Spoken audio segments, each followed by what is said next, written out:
الحمدللہ وکفى وسلام علی عباده الذین اصطفى اما بعد فاعوذ باللہ من الشیطان الرجیم بسم اللہ الرحمن الرحیم فصل لربک وانحر صدق اللہ مولانا العلی العظیم وعن زید بن ارقم رضی اللہ تعالی عنہ قال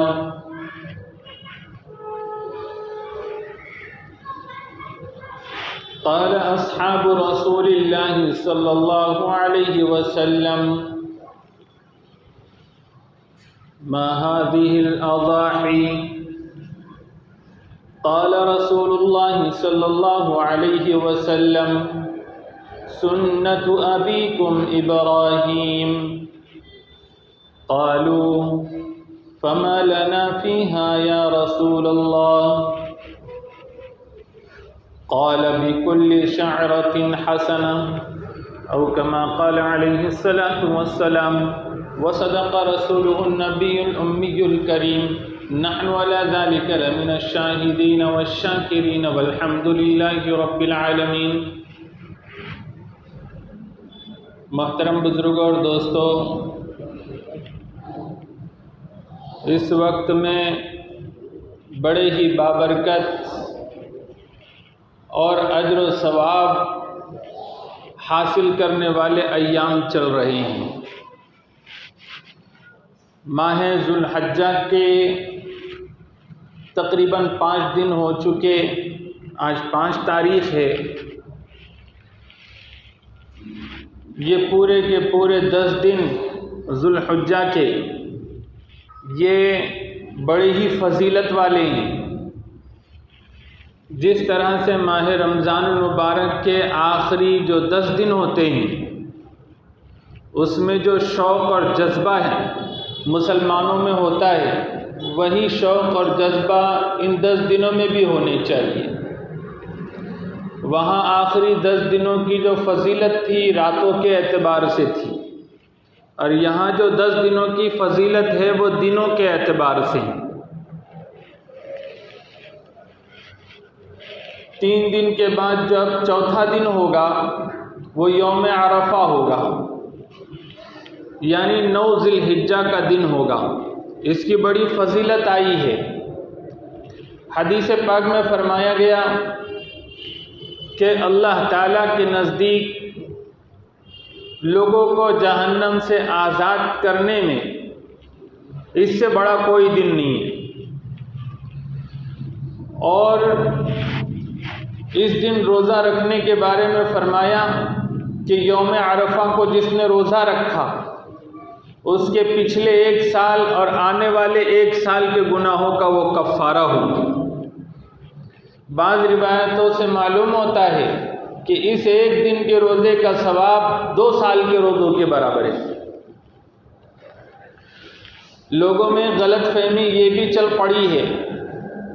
اور پریشان رہتے ہیں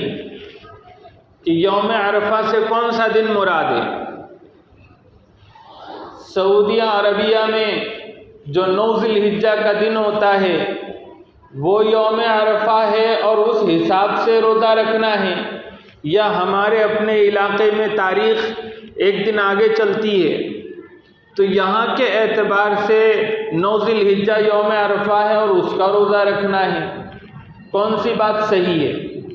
تو صحیح بات یہ ہے کہ ہر علاقے میں جہاں 9 ذی الحجہ ہوگی وہاں کے اعتبار سے اسی کا اعتبار ہوگا اور اسی حساب سے یوم عرفہ کا روزہ ہوگا۔ مثال کے طور پر سعودیہ عربیہ میں پیر کے دن حج ہوگا، عرفہ کا دن ہوگا، اور ہمارے یہاں انڈیا میں منگل کے دن یوم عرفہ اور 9 ذی الحجہ ہوگی۔ تو ہمیں جو روزے کی فضیلت حاصل کرنی ہے تو وہ یہاں کے اعتبار سے بروز منگل کو کرنی ہے۔ 9 ذی الحجہ، 10 ذی الحجہ، 11 ذی الحجہ، 12 ذی الحجہ،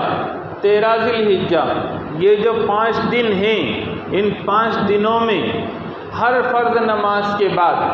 یعنی 9 ذی الحجہ کی فجر سے لے کر 13 ذی الحجہ کی عصر تک ہر فرض نماز کے بعد تکبیر تشریق واجب ہے۔ ویسے تو ان پورے دنوں میں کثرت کے ساتھ تکبیر تشریق ہم نے کہتی رہنی ہے،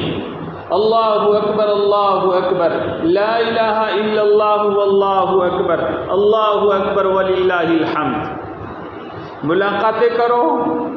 تو سلام دعا خیریت کے بعد یہ تکبیر ضرور کہو، چلتے پھرتے اور معاملات کرتے وقت میں اس تکبیر کو کہتے رہو، اور اس کے ساتھ ساتھ تیسرا کلمہ بھی کثرت کے ساتھ کہتے رہو۔ لیکن 9 ذی الحجہ کی فجر کی نماز سے تو 13 ذی الحجہ کی عصر کی نماز تک ہر فرض نماز کے بعد جیسے ہی سلام ہو جائے تو پھر ایک مرتبہ یہ تکبیر تشریق کہنا واجب ہے، اگر نہیں کہیں گے گنہگار ہوں گے۔ اور صحیح قول یہ ہے کہ مرد اور عورت دونوں کو کہنی ہے، اور چاہے جماعت کے ساتھ نماز پڑھ رہے ہو چاہے انفرادی نماز پڑھ رہے ہو، جماعت کے ساتھ نماز پڑھے تو سب ہی ایک آواز میں اللہ اکبر لا الہ الا اللہ واللہ اکبر، اللہ اکبر وللہ الحمد کہیں۔ اور اگر آپ انفرادی طور پر فرض نماز پڑھ رہے ہیں تب بھی بلند آواز میں یہ تکبیر ایک مرتبہ کہے۔ خواتین یہ آہستہ آواز میں کہے گی۔ ہمارے یہاں معاملہ یہ ہے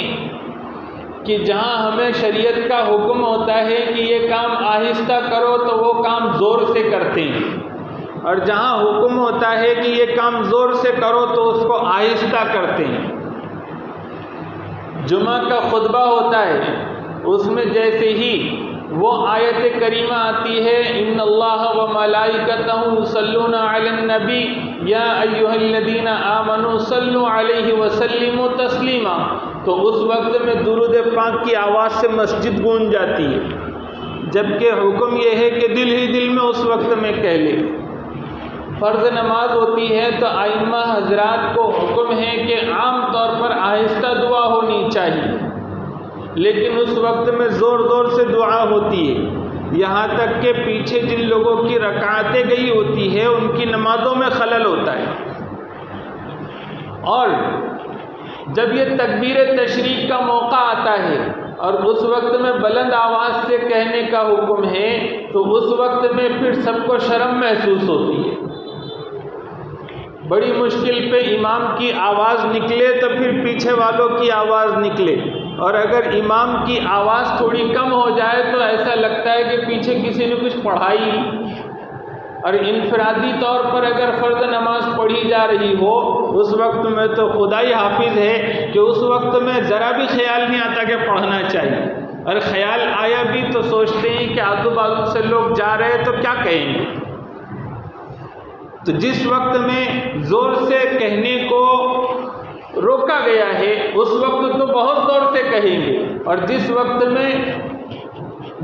میں زور سے کہنے کا حکم دیا گیا ہے اس وقت میں پھر ہمیں شرم محسوس ہوگی، حیا محسوس ہوگی، خفگی محسوس ہوگی۔ یہ عجیب صورتحال ہے کہ ہمارے یہاں گنگا الٹی بہتی ہے، تو ہم نے اس چیز کا خاص خیال رکھنا چاہیے۔ پھر 10 ذی الحجہ تو ہماری عید کا دن ہے، عید الاضحیٰ ہے۔ اسلام میں 2 ہی بڑی عیدیں ہیں، ایک عید الفطر ہے، رمضان کی عبادتیں جیسے ہی مکمل ہوتی ہیں روزے کی اور 30 روزے پورے ہو جاتے ہیں تو پھر 1 شوال کو عید الفطر ہوتی ہے، اور اسی طرح سے جب حج جیسی عظیم الشان عبادت مکمل ہوتی ہے اور 9 ذی الحجہ کو عرفات کے میدان میں حج کی تکمیل ہوتی ہے تو 10 ذی الحجہ کو پھر ہماری دوسری عید ہوتی ہے۔ یہی تو اسلام کی شان ہے کہ اسلام میں کسی جو خوشی کا موقع رکھا گیا ہے، جو تہوار کا موقع رکھا گیا ہے، وہ ایسے موقع پر رکھا گیا کہ جہاں عبادتوں کی تکمیل ہو رہی ہے، روحانیت پروان چل رہی ہے۔ بندے اپنے اللہ سے اپنی وفا کا ثبوت دے رہے ہیں، تو اس وقت میں پھر اللہ تعالیٰ کی طرف سے ہمیں دو انعام، دو عیدیں رکھی گئی ہیں۔ یہ عید الاضحیٰ کا جو دن ہے تو یہ قربانی کا دن ہے۔ اس عید کے موقع پر 10 ذی الحجہ، 11 ذی الحجہ اور 12 ذی الحجہ کے غروب آفتاب تک یہ 3 دن ایسے ہیں کہ اس میں قربانی کی جاتی ہے اور قربانی کی فضیلت ہے۔ عید کے دن قربانی جو شروع ہوتی ہے تو اس کا اصل وقت تو صبح صادق سے ہے، لیکن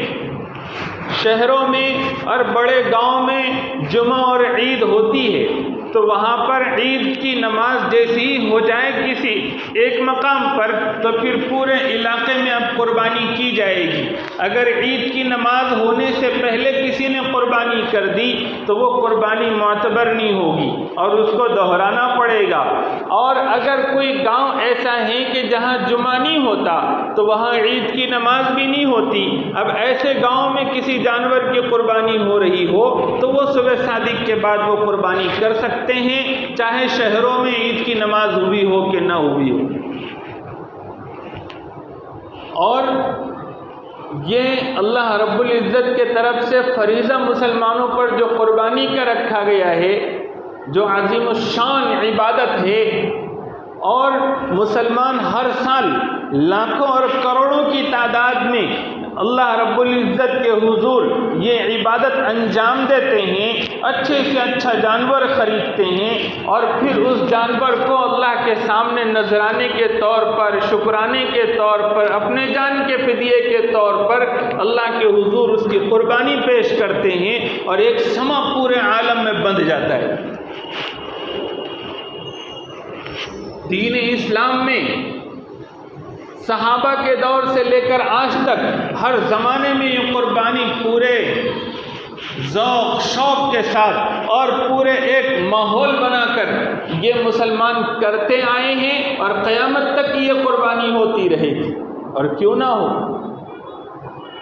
کہ ہمارے آقا احمد مصطفیٰ محمد مصطفیٰ صلی اللہ علیہ وسلم نے جو اس کی فضیلت بیان فرمائی قرآن کریم میں متعدد جگہوں پر آیتوں سے قربانی کا واجب ہونا ثابت ہوتا ہے، اسی طرح سے حضور صلی اللہ علیہ وسلم نے اپنے عمل کے ذریعے سے بتلایا کہ قربانی کتنی اہم چیز ہے۔ حدیث پاک میں ہے کہ رسول اللہ صلی اللہ علیہ وسلم مدینہ طیبہ میں 10 سال رہے اور ہر سال آپ نے قربانی فرمائی۔ حضور صلی اللہ علیہ وسلم کا ہر سال قربانی کا اہتمام فرمانا یہ خود بھی بتلا رہا ہے کہ قربانی واجب ہے۔ پھر قربانی نہ کرے کوئی گنجائش ہونے کے باوجود تو پھر اس کے اوپر تنبیہ بھی بڑی شدید حضور صلی اللہ علیہ وسلم نے فرمائی کہ جو شخص قربانی کی گنجائش رکھتا ہو اور پھر وہ قربانی نہ کرے وہ ہماری عیدگاہ میں نہ آئے۔ اس سے بھی قربانی کا وجوب ثابت ہوتا ہے۔ اسی وجہ سے اہل اسلام میں ہمارے ائمہ نے، فقہا نے جو فیصلہ سنایا تو وہ یا تو قربانی کے واجب ہونے کا سنایا اور کسی نے سنایا بھی تو سنت موقدہ کا سنایا۔ پھر قربانی شعائر اسلام میں سے ہے، مسلمانوں کی پہچان ہے، دین اسلام کی پہچان ہے۔ حضور صلی اللہ علیہ وسلم نے آخری حج کے موقع پر جو قربانیاں دی ہے تو 100 اونٹ آپ صلی اللہ علیہ وسلم نے اپنی طرف سے قربانی میں پیش کیے۔ ہر سال کا معمول تو یہ ذکر کیا گیا کہ آپ 2 بہت ہی عمدہ فربا سیاہ اور سفید بکرے لیا کرتے تھے اور ایک بکرے کی قربانی پوری امت کی طرف سے فرماتے تھے اور ایک اپنے اور اپنے گھر والوں کی طرف سے فرماتے تھے۔ اور حجۃ الوداع کے موقع پر 100 اونٹ آپ صلی اللہ علیہ وسلم نے قربان فرمائے تو 63 اونٹ تو خود آپ نے اپنے دست مبارک سے قربان فرمائے اور باقی کے جو 37 اونٹ تھے وہ حضرت علی رضی اللہ تعالیٰ عنہ کو اپنی نیابت میں سونپے کہ تم اس کی قربانی دو۔ جن کے نبی اس انداز میں قربانی فرمائیں، جن کے آقا اس انداز میں قربانی فرمائیں، وہ قوم قربانی سے کہاں پیچھے رہ سکتی ہے؟ وہ بھی اپنے عمل کے ذریعے سے قربانی کو زندہ رکھے ہوئے ہیں اور آئندہ بھی اس کو زندہ رکھیں گے۔ حضور صلی اللہ علیہ وسلم نے کیا کچھ نہیں اس کی فضیلتیں بیان فرمائی۔ صحابہ نے پوچھا تھا ما ہذہ الاضاحی، یہ قربانی کیا ہے؟ آپ صلی اللہ علیہ وسلم نے ارشاد فرمایا سنت ابیکم ابراہیم، یہ تمہارے باپ حضرت ابراہیم علیہ السلام کی سنت ہے۔ صحابہ نے یہ بھی پوچھا فما لنا فیہا یا رسول اللہ، یہ قربانی دینے میں ہمیں کیا ثواب ملے گا؟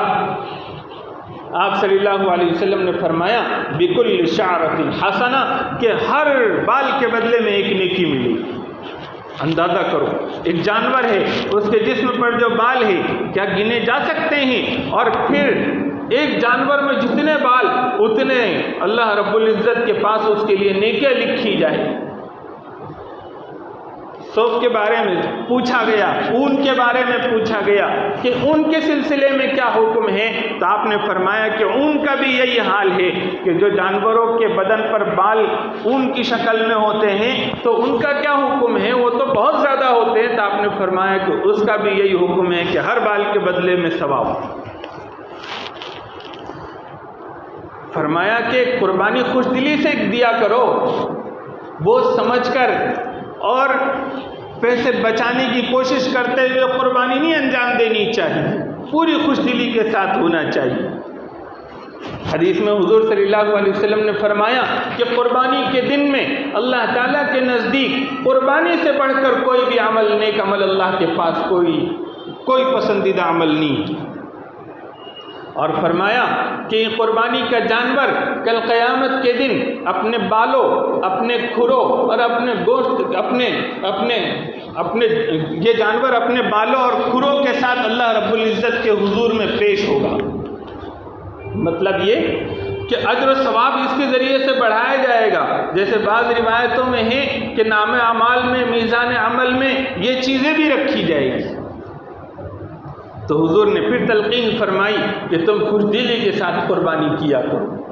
حضور صلی اللہ علیہ وسلم نے فرمایا کہ قربانی کے جانور کو جب ذبح کیا جاتا ہے تو اس کا خون کا قطرہ گرنے سے پہلے وہ اللہ کے یہاں پر مقبول ہو جاتا ہے۔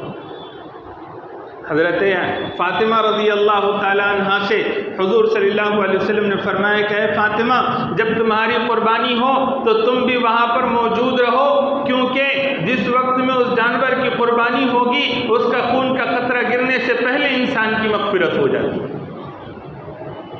جب اتنے اس قدر اس کے فضائل ہو تو پھر بھلا کوئی مسلمان کیوں پیسے گن گن کر رکھے گا؟ کیوں نہیں وہ اللہ رب العزت کے حضور قربانی اور خوش دلی کے ساتھ دے گا؟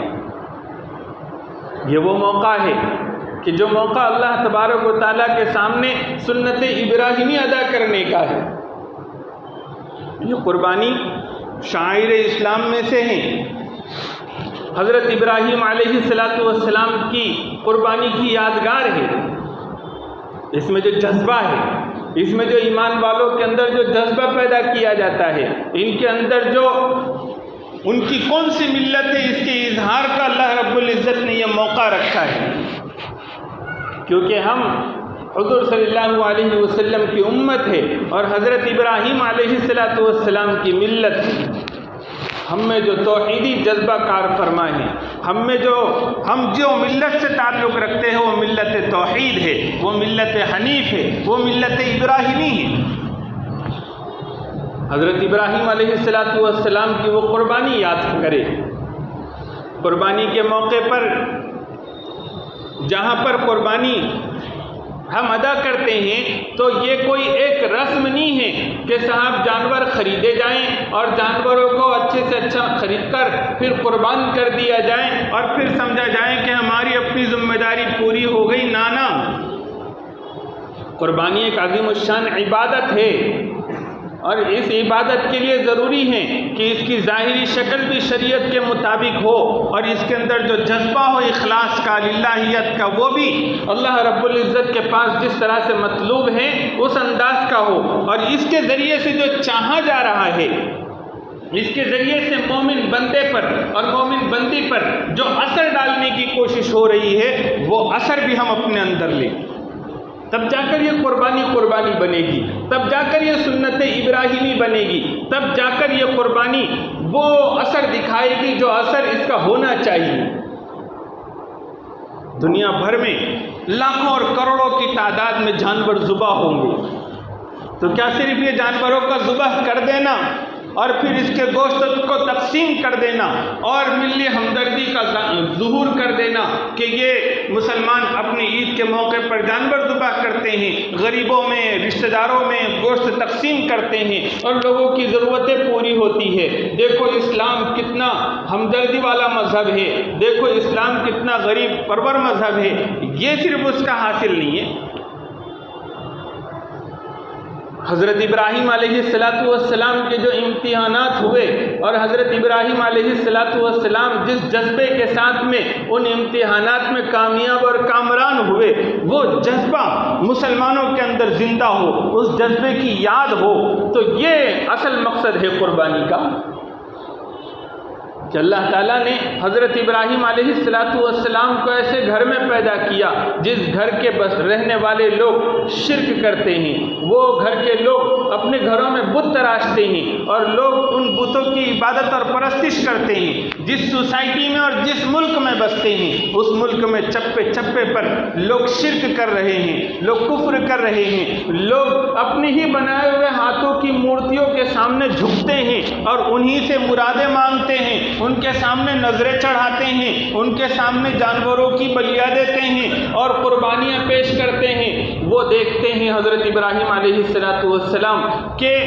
ایسے ملک میں وہ پیدا ہوئے کہ جس ملک میں کوئی بادشاہ بن جائے تو وہ تو خدا ہی بن جاتا ہے اور پھر وہ اپنی پرستش کرواتا ہے، وہ اپنے حکم کے آگے سب کو جھکا دیتا ہے، کسی کی کوئی آزادی نہیں، اسی کے سامنے سب کو جھکنا ہے۔ ایسے ملک میں حضرت ابراہیم علیہ السلام حضرت ایسی سوسائٹی میں اور ایسے گھر میں وہ پیدا ہوئے، پیدا ہونے کے بعد انہوں نے کبھی شرک کے اثر کو قبول نہیں کیا، کبھی انہوں نے بت پرستی کو اپنایا نہیں، کبھی انہوں نے خدا کے سوا کسی اور کے سامنے جھکنا پسند نہیں کیا، کسی اور سے آرزوئے وابستہ کرنا پسند نہیں کیا، اللہ کے علاوہ کسی اور کے سامنے انہوں نے اپنی مرادیں مانگنے کو گوارا نہیں کیا۔ دیکھا سب شرک کر رہے ہیں لیکن اس شرک سے برات کا اعلان کیا، ہوش سنبھالا، نوجوانی کا عالم ہے کہ اس وقت میں گھر والے مخالف، وطن والے مخالف اور ہر طرف سے ان کے لیے ایک طرح سے آزمائش کا سامان ہے، لیکن آپ نے توحید نہیں چھوڑی، آپ نے لوگوں کو اسلام کی طرف بلانا، لوگوں کو توحید سمجھانا نہیں چھوڑا۔ حالات کتنے آئے ان کے اوپر کہ جب توحید سمجھانے کے لیے نکلے اور حکمت والا طریقہ اپنایا، مقدمہ چلایا گیا اور اس کے بعد جرح کی گئی، لوگ لاجواب ہو گئے ان کی توحیدی دلائل کے سامنے۔ پھر اس کے بعد جب اہل کفر نے، اہل شرک نے دیکھا کہ ان کا منہ اس طرح سے بند نہیں کیا جا سکتا، ان کو عبرتناک سزا دی جانی چاہیے، تو آگ جلائی گئی، ایسی آگ کہ آسمان نے نہیں دیکھی ایسی آگ کبھی، زمین نے نہیں دیکھی ایسی آگ کبھی، ایسی آگ میں حضرت ابراہیم علیہ السلام کو جھونکا گیا اور آپ اللہ رب العزت کی رضا کے لیے اور اللہ کے سامنے اپنے آپ کو فدا کرنے کے لیے آپ اس آگ میں خوشی خوشی چلے گئے، کئی دنوں تک رہے۔ اللہ تعالیٰ نے اس آگ کو گل گلزار بنا دیا اور پھر اس کے بعد آپ کے لیے وطن میں ٹھہرنا مشکل کر دیا گیا، گھر سے نکال دیے گئے، آپ نے اس کو بھی گوارا کر لیا کہ وہ ایک در ایسا ہے اللہ کا در کہ جس در سے کبھی کوئی مایوس نہیں ہوتا، اس در پر ہر ایک کی مرادیں پوری کی جاتی ہے، وہ در ایسا ہے کہ اس در پر جو پڑ جائے اب اس کو کسی اور در کی ضرورت نہیں ہوتی۔ اللہ رب العزت کے ایسے ہو گئے کہ پھر ساری دنیا مخالف ہو گئی تو بھی آپ نے اس کی پرواہ نہیں کی اور اپنے رب کے در کو نہیں چھوڑا، اپنے رب سے جو وابستگی تھی اس کو نہیں چھوڑی۔ اللہ نے خلیل اللہ کا خطاب دیا۔ پھر یہ قربانیاں جو ہے حضرت ابراہیم علیہ السلام کی یادگار ہی تو ہے کہ ایک کے بعد ایک آزمائشیں آتی گئی، بڑی مرادوں کے بعد بچہ مانگا، اللہ نے اولاد عطا فرمائی، پھر جب اب گیا وادی جنگل میں چھوڑ آئے اور اللہ کے حکم پر چھوڑ آئے، پھر وہاں پر جب بچہ تھوڑا بڑا ہوا، چلنے کے قابل ہوا تو حکم ملا خواب کے ذریعے سے کہ اب اپنے بچے کی قربانی پیش کرو۔ آپ بھی چلے، اپنے بچے کو بھی پیش کر دیا اپنے خواب کو کہ میں نے یہ خواب دیکھا ہے۔ بچہ بھی اللہ کے سامنے سر تسلیم خم کر کر چکا، باپ بیٹے دونوں کے دونوں، بیٹا ابھی جوانی کی دہلیز پہ قدم رکھ رہا ہے، باپ ایک دم بوڑھا ہو چکا ہے، دونوں ہی اللہ کو خوش کرنے کے لیے اب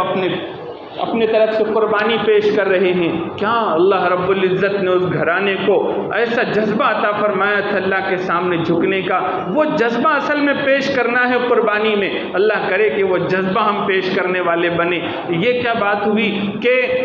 قربانی کا مقصد ہی یہ ہے کہ ہم اپنی عقل کو، اپنی چاہت کو، اپنی خواہشات کو، اپنی جیب کو، ہر چیز کو اللہ کے لیے قربان کرنے والے بن جائے، یہ اصل قربانی کا مقصد ہے۔ اور اسی وقت میں ذہنوں میں یہ خیالات پالے اور وسواس الخناس کی طرف سے جو شوشے چھوڑے جاتے ہیں اس کو ہم اپنے دلوں میں بسا کے رکھے کہ اتنی ساری قربانیاں دے کے کیا فائدہ ہے، اپنی عقل چلائے اللہ کے حکم کے سامنے، ہم اپنے پیسوں کی فکر کریں اللہ کے حکم کے سامنے، ہم اپنے پاس میں قربانیاں دینے کو اور اس کے گوشت کے کھانے کو وہ اللہ کے حکم کے سامنے اپنی عقل کے ترازو پر، اپنی چاہت کے ترازو پر تولے، جبکہ سارے ترازو توڑنے کا موقع تھا یہ قربانی، کہ یہ قربانی کا اصل مقصد تو یہی ہے کہ ہم اپنی عقل کو زیر کر دیں۔ اللہ رب العزت کا کوئی حکم حکمت سے خالی نہیں ہوتا، اللہ رب العزت کی طرف سے دیا جانے والا فریضہ کوئی بھی ایسا حکم اور فریضہ نہیں ہے اللہ کی طرف سے عائد کیا ہوا جس میں بندوں کا، انسانوں کا فائدہ نہ ہو دینی اور اخروی۔ یہ قربانی بھی سراسر فائدوں کو لیے ہوئے ہی، کیونکہ لوگ جو غریبوں کی ہمدردی کر رہے ہیں اللہ سے زیادہ ہمدردی کرنے والا کوئی نہیں، لوگ جانوروں پر رحم کر رہے ہیں اللہ سے زیادہ رحم کرنے والا کوئی نہیں، اور لوگ ہمارے مالوں کی فکر کر رہے ہیں اللہ سے زیادہ ہمارے مالوں کی فکر کرنے والا کوئی نہیں۔ اگر دیکھیں گے اور پڑھیں گے تو انشاءاللہ اس میں ہر چیز میں آپ کو دکھے گا کہ قربانی اصل میں جانوروں پر بھی رحم ہے، قربانی اصل میں غریبوں پر بھی رحم ہے، قربانی اصل میں ایمان والوں پر تو سراسر رحم ہے ہی کہ ان کے اندر جذبہ فداکاری پیدا کی جا رہی ہے کہ یہ قربانی کرنے کے بعد اب اس کی جو آگے کی زندگی ہے وہ ایسی زندگی بن جائے کہ ہر موقع پر، جس موقع پر جس طریقے کا حکم اللہ کی طرف سے ملے اللہ کے حکم کے آگے جھکنا اس کے لیے آسان ہو جائے، ایسا جذبہ اس کے اندر پیدا کرنے کا یہ کام یہ قربانی انجام دیتی ہے۔ اور یہ جذبہ اگر پیدا ہو جائے ملت میں جو قربانی چاہتی ہے تو پھر یہ ملت اس درجے پستہ، اس درجے مفلوج، اس درجے پریشان نہیں رہ سکتی۔ آج ساری پریشانیوں کا جو معاملہ ہے وہ یہ نہیں ہے کہ ہم غریب ہیں، پہلے کے مقابلے میں جتنے وسائل ہیں، پہلے کے مقابلے میں افرادی قوت جتنی ہے، پہلے کے مقابلے میں جتنی آسودگی ہے، پہلے کے مقابلے میں جتنا ایجوکیشن ہے، اتنا